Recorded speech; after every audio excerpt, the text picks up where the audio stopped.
"Get out of here, you useless old fool who can't even do housework." Those were the harsh words hurled at me by my eldest son's wife, despite the fact that my husband and I contribute $2,000 to the household every month. Enduring her verbal abuse had become unbearable. Finally, we reached our limit. I, Miranda, a 62-year-old housewife who also works part-time, reside with my husband Jack, a man of the same age.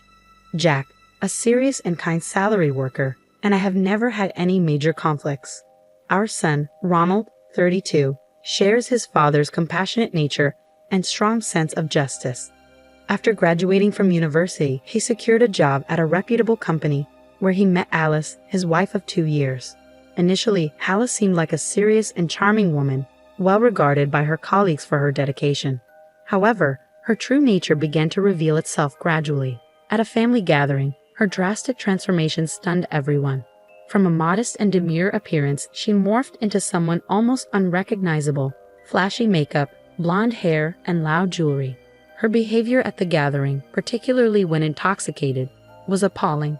She insulted everyone present, including my husband and me, with vicious words. Despite Ronald's attempts to defuse the situation, Alice's outbursts continued unabated. Her behavior left a sour taste in everyone's mouths, prompting some relatives to question her past and character. Was this the same woman Ronald had married, or was there more to her than met the eye? I accepted the relative's suggestion to delve deeper into Alice's background, feeling a sense of unease after witnessing her disruptive behavior. Ronald, sensing something amiss, pledged to investigate thoroughly. Since Alice had lost her parents and appeared to have little contact with other relatives, we opted to enlist the help of a private detective. The investigation uncovered startling revelations about Alice's past. During her middle school years, she had been a troublemaker, even leading a gang of notorious delinquents who followed her lead. Despite her eventual graduation from a prestigious university and the semblance of seriousness she projected, she hadn't completely severed ties with her delinquent past. Shockingly, she still invited her troublesome friends over when Ronald was away, causing disturbances in the neighborhood and prompting complaints to the apartment management. Ronald was devastated by the discovery. Even contemplating divorce, he was met with Alice's tearful apologies and promises of change. She begged for forgiveness, vowing to live earnestly and demonstrating her sincerity by deleting contacts of her delinquent friends and reaching out to apologize to those she had troubled.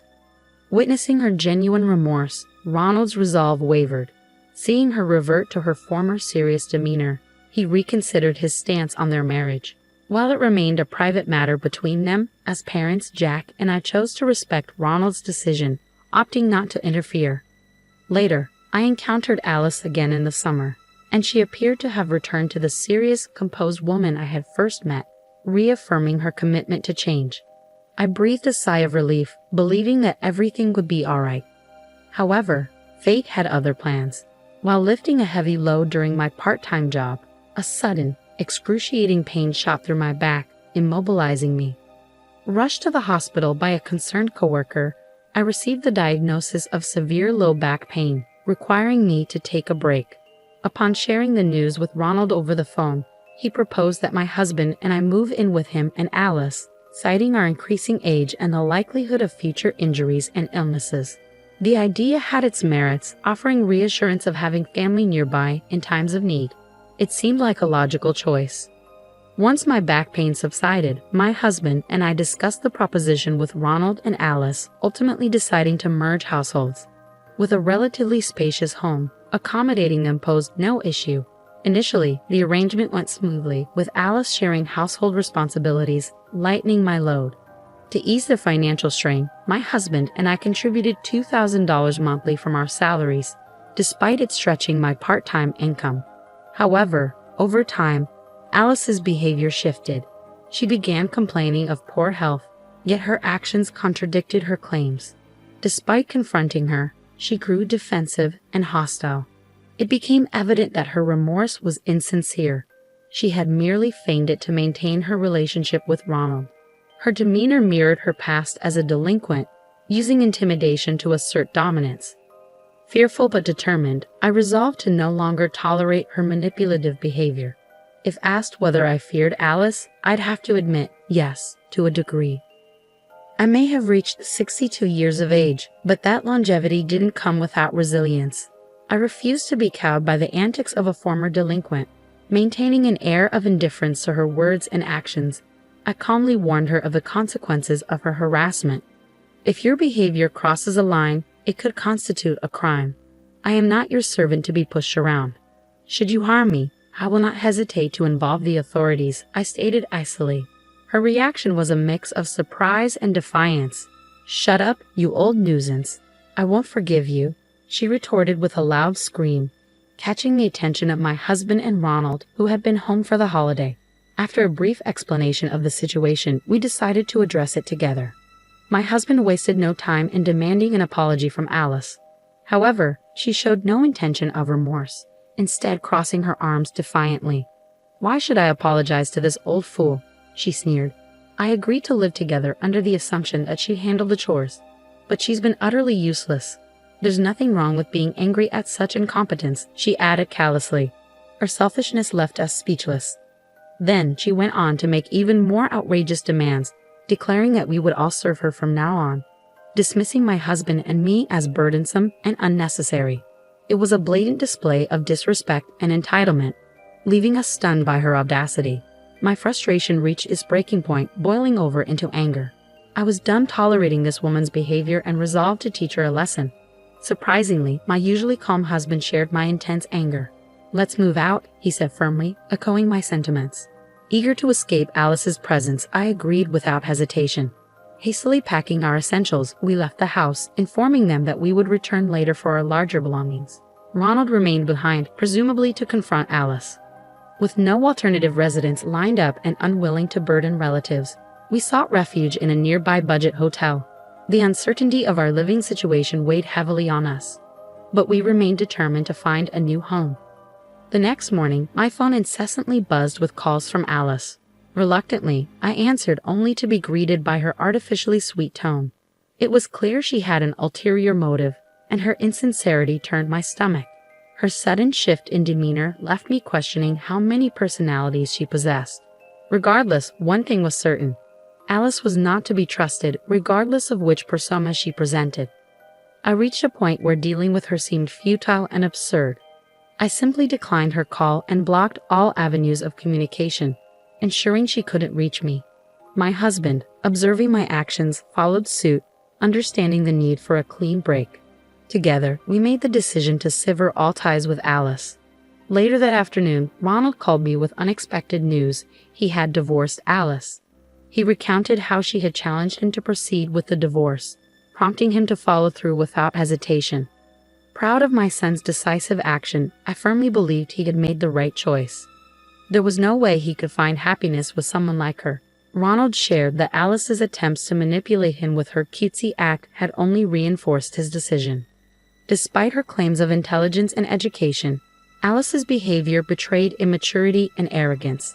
Cutting ties with her was undoubtedly the best course of action. However, the story didn't end there. To my astonishment, Ronald revealed that Alice had been cheating on him. Despite her professed illness and frequent outings, she had maintained a facade of health while carrying on an affair. Hiring a detective agency confirmed my suspicions, providing photographic evidence of her infidelity. As I scrolled through the photos Ronald sent, disbelief washed over me. There she was, locked in an embrace with a young man, a stark contrast to her pretense of innocence. It was evident that Alice's deceit ran deeper than we had imagined. I was resolute about seeking compensation for the damages caused by Alice's actions, including the affair with her cheating partner. I had made this clear to her, yet she remained unfazed, exuding confidence. It left me puzzled why she would call me, perhaps to ascertain my whereabouts, assuming I hadn't left. Her attempt to act tough seemed futile now that I had indeed departed. I harbored no intention of extending help to her. She needed to face the consequences of her actions alone. With our new living arrangement settled, my husband, Ronald, and I opted to reside together in a certain apartment. While we contemplated evicting Alice and occupying our previous home, its size and upkeep were impractical for Ronald alone. Selling the house emerged as the most sensible option, with Ronald in agreement, indifferent to the sentimental value of a single-family home. As we returned to retrieve our belongings, Alice greeted us with an unsettling smile, extending a brazen proposal to live together once more. Her audacity infuriated me, especially without an ounce of remorse or apology. My anger surged, echoed by my husband's cold rejection. We made it clear she needed to vacate the premises promptly and compensate Ronald for the damages incurred. Her disregard for our feelings and her own actions extinguished any remaining affection I have for her. I remained steadfast in my decision not to reconcile, making it clear to Alice.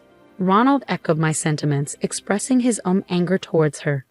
Yet, in a seemingly futile attempt, Alice abruptly ceased her pretense of innocence. She confessed to initially being drawn to Ronald's stability and the prospect of a comfortable life as a housewife. However, she claimed to have no ulterior motives now, professing genuine love and appreciation for us, her in-laws, Miranda and Jack. But her words, no matter how eloquent, only fueled our anger further. Our relative, who had been observing silently, intervened, confronting Alice with a sharp gaze and an aura of strength. He challenged her to confront him directly, revealing his own background in boxing, having competed in national championships. It was a bold move, orchestrated intentionally by me, as a preemptive measure in case Alice caused trouble. Cornered by his assertiveness, Alice appeared intimidated, relenting under his forceful demeanor. With firm insistence, he demanded her immediate departure and a sincere apology, warning her never to involve herself with us again. Seemingly cowed by his resolve, Alice agreed, promising to leave promptly and offering her furniture and other belongings as restitution. She apologized sincerely, quickly gathering her belongings and leaving the house. Observing her hasty retreat, the relative chuckled triumphantly, remarking on her tendency to assert dominance over the weaker but crumble when faced with someone stronger. A clear sign of her lack of backbone. Ronald, my husband, and I couldn't help but laugh as we watched her flee. With the intruder gone, our move to the new home proceeded smoothly. Meanwhile, Alice rented an apartment and began living alone. Ronald pursued compensation as he had declared, leading to prompt payments from both Alice and her affair partner, likely prompted by legal notices.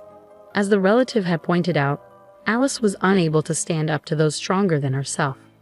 Since then, I've had no contact with her, but I've kept tabs on her through the news and acquaintances. Recent reports detailed her downward spiral, depleted savings from compensation payments, failed attempts to secure support from her disappearing lover, and a tumultuous stint at a general company that ended in resignation after conflicts with her boss. Unabashed, she resorted to begging for money at our workplace, but we chose to ignore her pleas. Despite leaning on her delinquent friends, she found no solace, eventually resorting to assaulting one of them, resulting in her arrest and imprisonment. Upon hearing her story, both my husband and Ronald agreed that prison might be the best place for someone like her.